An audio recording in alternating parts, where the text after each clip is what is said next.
आज का हमारा गीत है हे गिरिधारी मेरे कृष्ण मुरारी। ये गीत मूवी वरदान से है जो 1974 में रिलीज हुई थी। तो लगता है कि कई प्रतिभाशाली लोग ऐसे ही चले गए जिनकी प्रतिभा को कभी भी वो पहचान नहीं मिली जितनी मिलनी चाहिए थी। सरल भाषा में भी कहा गया है कि हानि लाभ जीवन मरण जस अपजस विधि हाथ। नमस्कार और स्वागत है आप सबका विश्व शांति दर्शन के मंच पर। चैनल के निर्माता हैं विश्व शांति के पुजारी विश्वधर्मी प्रोफेसर डॉक्टर विश्वनाथ दाकाराग। आप देख रहे हैं गीतों के बोल बड़े अनमोल। मैं उस दौर से आया हूं जब ऑल इंडिया रेडियो का वर्चस्व था और गाने खत्म होने के तुरंत बाद संगीतकार, गीतकार और गायक के नामों को रेडियो पर खुलासा किया जाता था। शायद ही कभी मैंने ऑल इंडिया रेडियो को अभिनेता का जिक्र करते सुना हो।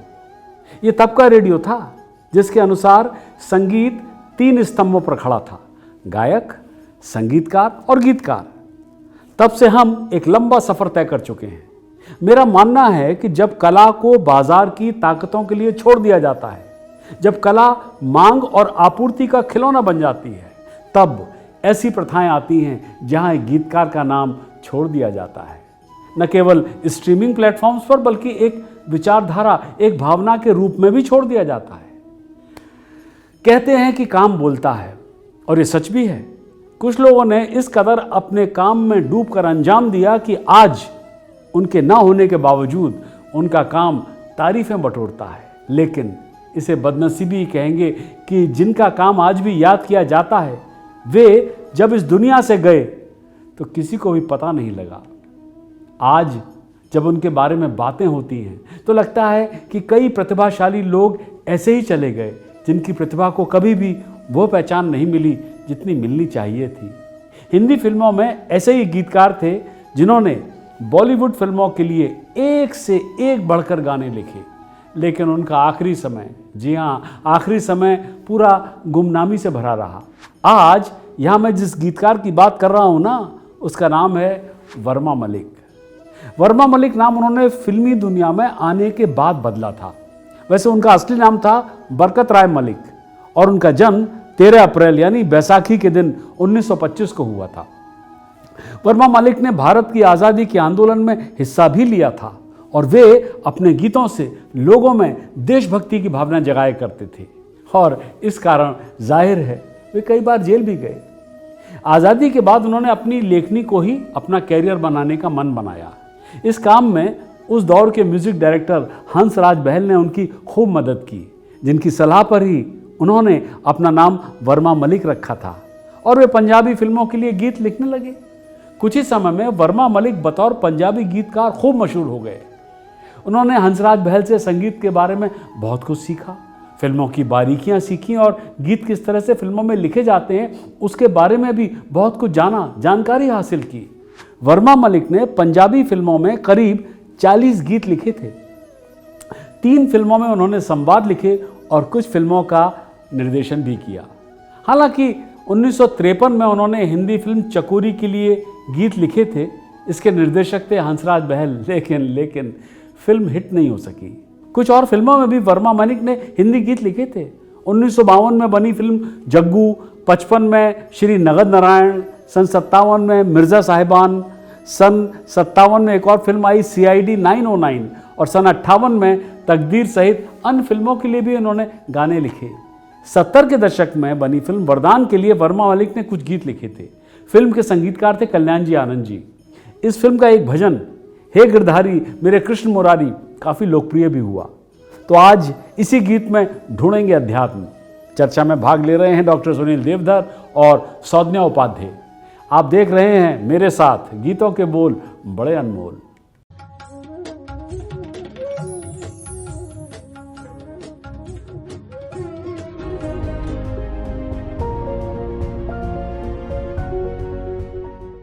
नमस्कार, स्वागत है आपका गीतों के बोल बड़े अनमोल पर, जहां हम हिंदी फिल्मों के गीतों के पीछे छिपे अध्यात्म पर चर्चा करते हैं। जी। आज का हमारा गीत है हे गिरिधारी मेरे कृष्ण मुरारी। ये गीत मूवी वरदान से है जो 1974 में रिलीज हुई थी। इसके गीतकार है वर्मा मलिक। शुरू करने से पहले मैं स्वागत करना चाहूँगी डॉक्टर सुनील देवधर जी का, जो आज हमारे साथ उपस्थित है। नमस्कार सुनील जी। नमस्कार। आपको भी नमस्कार। तो चलिए सुनते हैं आज का ये गीत।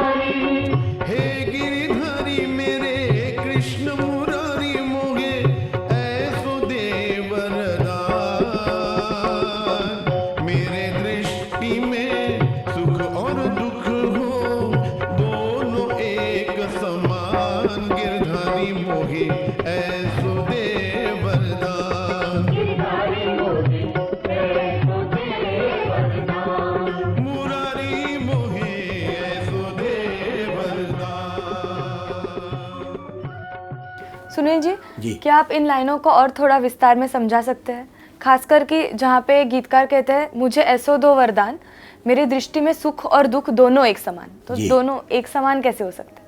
एक समान यूं हो सकते हैं, और उसके पहले हम ये कहना चाहेंगे, इसमें दो शब्द आए, गिरधारी और मुरारी। तो वो गिरधारी क्यों हैं? क्योंकि उन्होंने जब इंद्र के प्रकोप से बहुत तेज वर्षा होने लगी और गांव डूबने लगा, तो उन्होंने अपनी एक चिंगरी पर गोवर्धन को उठा लिया था और इस तरह से गांव वालों की रक्षा की थी, इसलिए वो हुए गिरधारी। कृष्ण मुरारी। अब मुरारी क्यों हैं? क्योंकि उन्होंने मुर नाम के राक्षस का वध किया था, इसलिए वो मुरारी हैं। अगर आप संधि विच्छेद भी करें तो मूर्धन अरि, है ना, अरि माने शत्रु होता है। तो इस तरह से वो हे गिरधारी कृष्ण मुरारी मोहि ऐसो दे वरदान।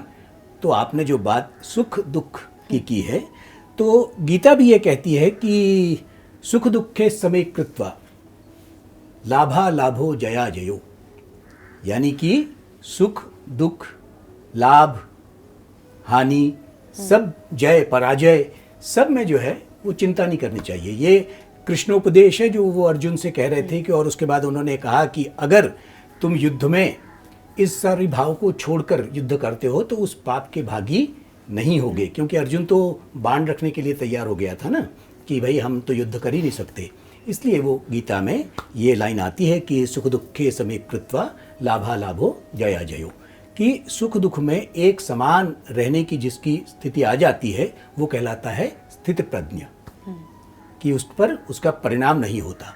और इसीलिए वो सरल भाषा में भी कहा गया है कि हानि लाभ जीवन मरण जस अपजस विधि हाथ, कि जो हानि है, जो लाभ है, जो मरण है, जो जीवन है, वो सब विधि के हाथ में है और आप उसके केवल इंस्ट्रूमेंट हैं। तो आप केवल वो कर रहे हैं, तो वो स्थिति भी ईश्वर ही देता है आपको कि आप किस तरह से स्थित प्रज्ञ हो सकते हैं, कि सुख और दुख में आप समान रह सकते हैं। Thank you Sunil ji. तो अब हम सुनते हैं आगे की लाइनें।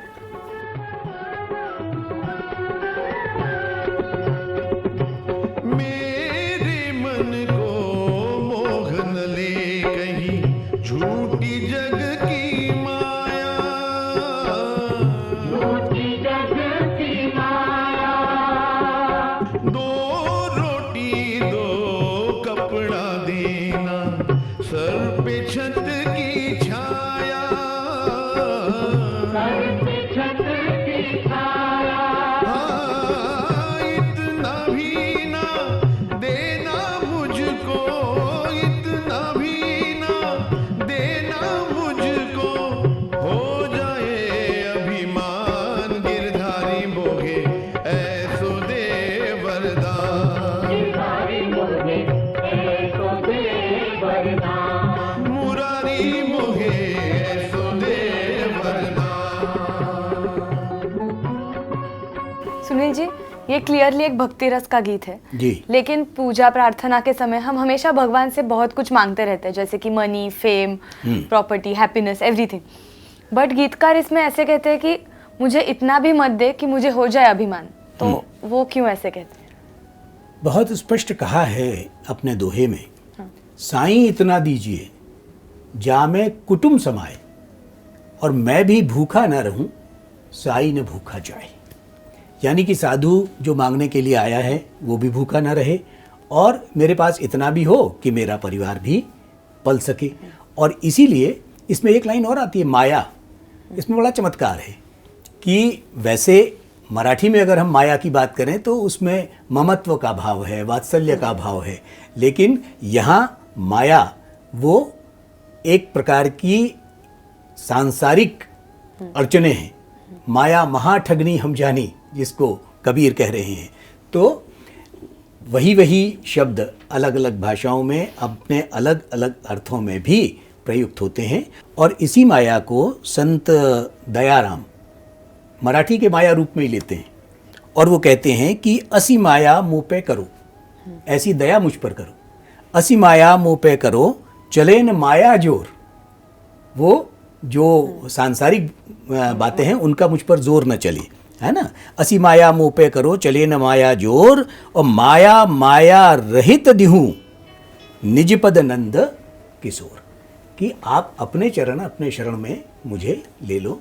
तो यहाँ माया का अर्थ दोनों रूप में ले लिया है कवि ने। एक माया जो ममत्व और वात्सल्य का भाव लिए है, और एक माया जो सांसारिक झंझटों का भाव लिए है। जी, थैंक यू सुनील जी। तो चलिए सुनते हैं आगे की पंक्ति।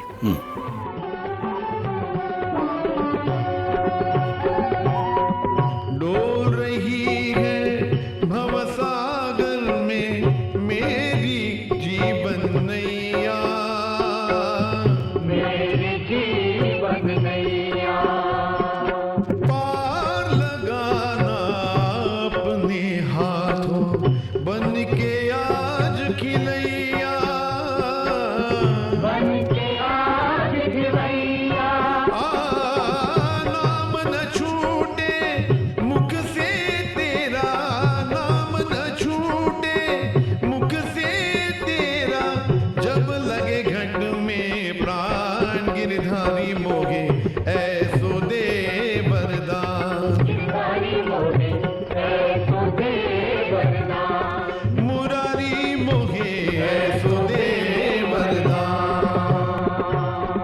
नाम न छूटे मुख से तेरा, जब लागे घट में प्राण। ये एक ऐसी भक्ति भावना है जो हमें भगवान पे इतना विश्वास रखने पे मजबूर कर देती है। हमने कभी उन्हें देखा भी नहीं है और हमारी लाइफ में बहुत सारी प्रॉब्लम्स भी होती है, पर फिर भी हम इतना अटूट विश्वास भगवान पे कैसे रख सकते हैं? इसमें एक पंक्ति और आती है जिसमें रोटी कपड़ा मकान की चर्चा हो रही है। तो निस्संदेह ये मनुष्य की मूलभूत आवश्यकताएं, ज़रूरतें हैं, रोटी कपड़ा और मकान। लेकिन इन सब के बाद भी जिस नाम की बात वो कर रहे हैं, जिस जाप की बात वो कर रहे हैं, तो गुरु नानक ने भी कहा है ना कि सतनाम सतनाम जप मेरे भाई रे। तो नाम न छूटे की भावना यही है कि ईश्वर का स्मरण न छूटे। अगर ईश्वर हमारे साथ में है तो फिर हम अपने किसी भी काम को उस आस्था, उस विश्वास के साथ पूरा कर सकते हैं। ये इस पंक्ति का भाव है, ऐसा हमें लगता है। और जैसा कि आपने कहा कि हम विश्वास कैसे कर लेते हैं, इस्लामिक दर्शन में भी एक कथा आती है कि आपने कहा ना कि हमने तो देखा भी नहीं है। तो हज़रत मूसा ने एक जिद की ईश्वर को देखने की कि हमें देखना है। तो शायर ने बड़ी खूबसूरती से उस शेर में व्यक्त किया है कि नकाब उलट दिया मूसा ने तूर पर उनका, और इसलिए वो कहते हैं ना तूर पहाड़ काला हो गया है, क्योंकि एक हल्की सी लाइट आई थी और पहाड़ पूरा का पूरा काला हो गया था, वो देख नहीं सके थे। तो नकाब उलट दिया मूसा ने तूर पर उनका, गुनाह अगर सलीके से हो तो गुनाह नहीं। तो अगर आप कोई ईश्वर को देखने की जिद कर दी, यही गुनाह किया। लेकिन अगर वो सलीके से हो, उसमें वो भक्ति का भाव हो, उसमें वो समर्पण का भाव हो, तो फिर आपके प्रति ईश्वर अनुकूल होता है। और इसीलिए बार बार ये पंक्ति दोहराई जा रही है कि नाम न छूटे, उस जप में, उस रटने में, उस स्मरण में, रिमेम्बरेंस में ये बात है कि वो आपको ईश्वर तक ले जाने का सामर्थ्य रखता है। Thank you so much, Sunil ji. When we understand that some of the divine resides in all of us, but when we realize that we are not better than anyone else, when we focus not on our differences but on our similarities, that is when we truly become closer to the divine. So on that note and on that सोच, हम आज की ये चर्चा इधर ही समाप्त करते हैं। आप देखते रहिए गीतों के बोल बड़े अनमोल।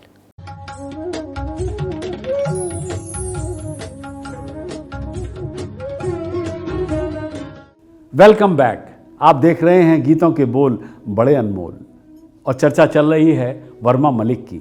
1961 के बाद वर्मा मलिक लगभग 7 वर्षों तक फिल्मों से दूर रहे।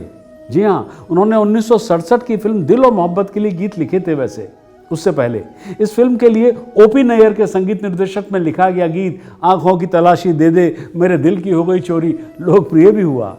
लेकिन वर्मा मलिक को हिंदी फिल्मों में गीत लिखने के लिए और मौके नहीं मिले।